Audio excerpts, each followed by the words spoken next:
Hi, I'm Pastor Mark, and welcome to our 8th and final Holy Week video devotion. I hope you've been enjoying them as much as I have.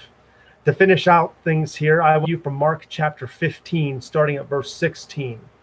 It says, "The soldiers led Jesus away into the palace, that is the praetorium, and called together the whole company of soldiers. They put a purple robe on him, and twisted together a crown of thorns, and set it on him. And they began to call out to him, 'Hail, King of the Jews!' Again and again they struck him on the head with a staff and spit on him, and falling to their knees, they paid homage to him. And when they had mocked him, they took off the purple robe and put his own clothes on him. Then they led him out to crucify him." You see, it's not enough that they had all rejected him and abandoned him. It wasn't enough that they had falsely accused him or that they had beaten him while blindfolded. It wasn't enough that they had scourged him with whips for no reason other than to satisfy the whims of others. None of that was enough. After all of that, they still have to humiliate him. They have to mock him. The soldiers, while on their way to crucify him, they stop so they can dress up his bloody body to look like false royalty, complete with a crown of thorns that they just jam down on his head.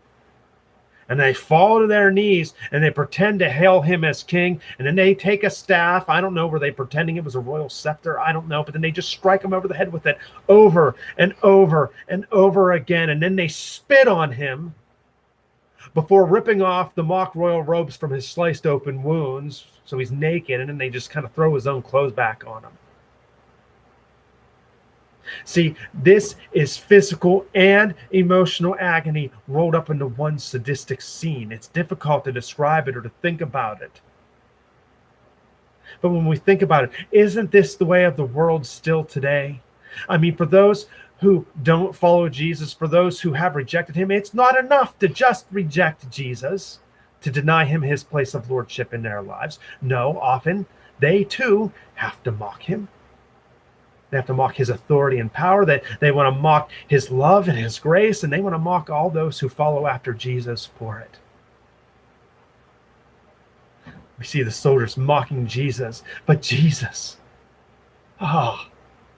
for all their mockery, Jesus is the great king. He's the King of Kings, and he shows it here. Through all their brutality, Jesus carries himself royally.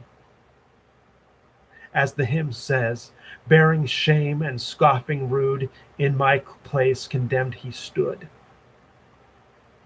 And already a bruised and bloody mess, the king is then led out to be crucified. Ladies and gentlemen, he did it for me, and he did it for you. You know, if you're viewing this sometime throughout the day on Thursday, April 9th, I want you to please join us on Facebook Live tonight. We'll do a live stream right on this group page, East Brady Baptist Church, at 7 p.m. Join us live tonight. There will be a brief time of teaching similar to what we've been having throughout these devotions. And then we will lead a communion service. We will, in the privacy in our own homes, take communion together. Please join us for this special time as we remember all that we've been talking about, as we remember all of what Jesus has done. We do it in remembrance of him. God bless.